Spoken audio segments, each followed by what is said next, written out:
New India cooperative bank एनआईसीबी के 122 करोड़ घोटाले में फंसे निष्पक्ष करने वाली 13 फरवरी को न्यू इंडिया कोऑपरेटिव बैंक पर आरबीआई द्वारा जब शिकंजा कसा गया, तब एनआईसीबी द्वारा 122 करोड़ रुपए गबन करने का मामला सामने आया। बैंक में करोड़ों रुपए जमा करने वाले लोगों को इस मामले की जानकारी हुई तो उन्होंने बैंक से कांटेक्ट करने की कोशिश की, लेकिन बैंक की तरफ से उन्हें कोई जवाब नहीं मिला।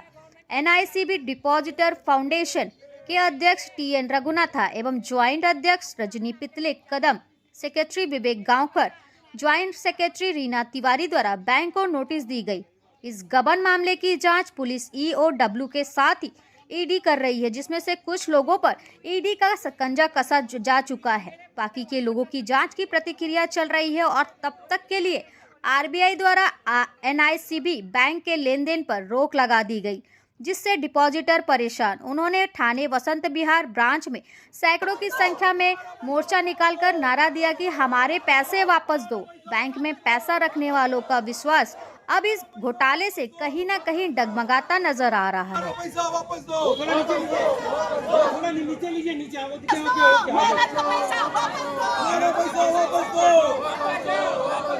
हमारा पैसा वापस दो। हमारा पैसा वापस दो। हमारा पैसा वापस दो। हमारा पैसा वापस दो। हमारा पैसा वापस दो। हमारा पैसा वापस दो। हमारा पैसा वापस दो। हमारा पैसा वापस दो। हमारा पैसा वापस दो। हमारा पैसा वापस दो। हमारा पैसा वापस दो। हमारा पैसा वापस दो। वापस दो। परत दिया, परत दिया, परत दिया, परत दिया। आप लोग इस बैंक के सामने खड़े हैं, काफी संख्या में आंदोलन कर रहे हैं, पूरा मामला क्या है?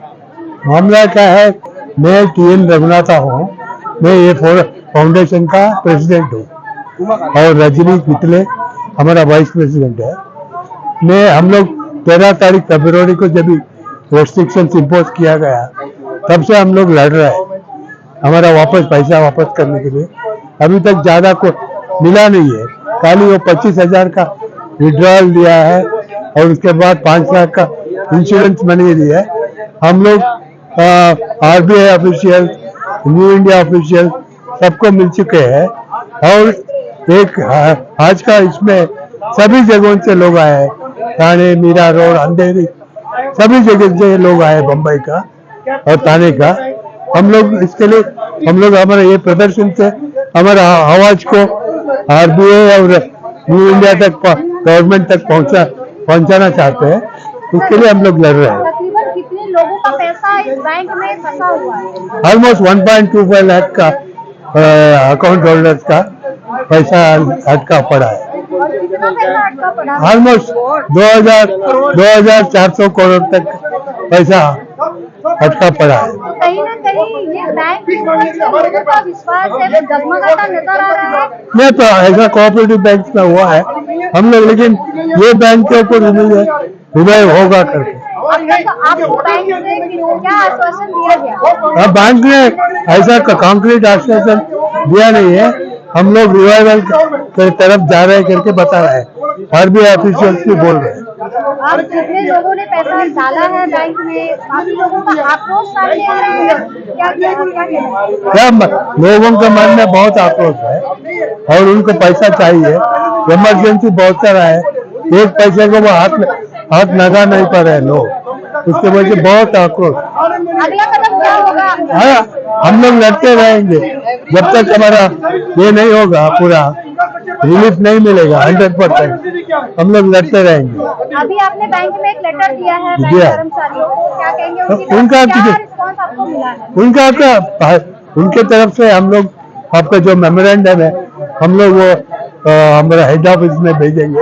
हेड ऑफिस से आरबीआई से वापस कांटेक्ट करेंगे। वो तो बोल रहे हैं उन लोग डिसेंट और मैम, मैं Rajni Avinash Pitle, joint president of this foundation. तो अभी मैम ये 13 फरवरी से जो इम्पैक्ट किया हुआ है इसका बहुत बड़ा असर हुआ है। तो लोगों के करोड़ों रुपए इसमें जमा है और इस 30 सालों के ऊपर से पैसा जमा है और इस पे जो बुजुर्ग लोग हैं उसके इंटरेस्ट पे ये लोग गुजारा करते थे। तो अभी लोगों का बहुत ही मुश्किल हो गया है जीना। तो आरबीआई ने जल्दी से जल्दी इसका निवारण करना चाहिए और ये न्यू इंडिया बैंक के जो एडमिनिस्ट्रेटर हैं उन्होंने भी इसके ऊपर जल्दी से जल्दी एक्शन लेना चाहिए। अगर ये अभी नहीं करते हैं तो हम आरबीआई पे मोर्चा निकालेंगे, हम न्यू इंडिया प्रभा देवी पे मोर्चा निकालेंगे। तो कहीं ना कहीं बैंक की विश्वसनीयता पे भी एक क्वेश्चन मार्क नजर आता है। हाँ, जरूर नजर आता है कि लोगों का विश्वास उठ गया है बैंकिंग के ऊपर से और आगे चल के भी लोगों का पूरा विश्वास फिर लोग रखेंगे तो कहाँ पैसा रखेंगे। मैडम मैं सूरत से आया हूँ। मेरा सूरत की न्यू इंडिया बैंक में अकाउंट था। मेरे फैमिली के लगभग 25 साल से वो बैंक में अकाउंट है और सब हमारे अकाउंट अनफॉर्चुनेटली उसी बैंक में है और पूरे पैसे उसी बैंक में है। और अभी हम लोग मतलब बहुत ही बुरी स्थिति में आ गए हैं। वो बैंक आरबीआई ने लगाया है, इसमें आरबीआई की पूरी गलती है। मेरी आरबीआई से नम्र निवेदन है कि कैसे भी करके ये बैंक को रिवाइव करना चाहिए और लोगों को जो सीनियर सिटीजन है, फैमिली है, मिडिल क्लास है, उनको बचाना चाहिए। मैडम अगला कदम हमारे हाथ में नहीं है, अगला कदम आरबीआई के हाथ में है। अगला कदम आरबीआई को लेना है। हम लोग तो मिडिल क्लास लोग हैं, वोट देने वाली पब्लिक है, हम लोग क्या कर सकते हैं आप ये बताइए। हमारा अगला कदम क्या कमाएगा? हमारे अगले कदम से अगर कुछ पैसा मिल सकता है तो मैं हर कदम लेने को तैयार हूँ। मीरा रोड से आए हैं, इस बैंक में जो इश्यूज हुए हैं क्या कहेंगे? मैडम हम देखो मीरा रोड सुबह से निकल के आए हैं with lot of problem. Okay, अब ये जो प्रॉब्लम हो गया है ये 14 फरवरी को हुआ। बैंक बंद हो गया। 13 को हमको किसी को मालूम नहीं पड़ा, 14 को मालूम पड़ा। उसके बाद 27 को 25,000 रुपया ये लोग ने दिया थोड़ा सा खर्चा के लिए। उसके बाद बिल्कुल बंद है। ओके, अभी जितने भी आप यहाँ देख सकते हो यहाँ पे सब सीनियर सिटीजन है, 90% सीनियर सिटीजन थे जो 15 लाख 20 लाख 25 लाख हमारा अराउंड 40 लाख पड़ा है मैडम। 92 से हमारा अकाउंट है न्यू इंडिया मीरा रोड में। ओके, अराउंड 42 ईयर्स हो गया अभी। अब सडनली ये लोग ने बंद कर दिया तो बिल्कुल पेमेंट नहीं मैडम, ना खर्चा हो रहा है ना हमको कितनी परेशानियों का सामना करना पड़ बहुत रहा है? परेशान हो गया मैडम। अभी बिल्कुल पैसा बंद हो गया इन लोग से आना।